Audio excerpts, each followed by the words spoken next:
50 वर्ष झालीसाठी मराठीसाठी रडावं लागते तुम्हाला? शी शी शी शी. लांछनास्पद भयंकर लांछनास्पद. मराठी ही आमची मातृभाषा आहे आणि त्याला तुम्ही मानलंच पाहिजे, बोललंच पाहिजे. पण आम्हाला पण आता काय म्हणायचं तुम्हाला? भैया भेटला तरी चालेल हो, मराठीत बोला. पण आपण सध्या बोलतो कैसे भैया कैसे आहे. साला तुझं इंग्लिश काय, तुझं हिंदी काय, आणि मुला मराठी तुझं काय?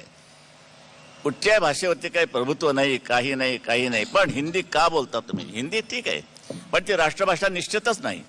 संपर्क भाषा, कम्युनिकेशन. मग असं असताना तुम्ही का नाही मराठीला सुरुवात करत? काय सुवर्ण वर्ष म्हणजे गाजवायचं कसं कसं, म्हणजे काय अशा पालख्या त्यांनी नाही होणार.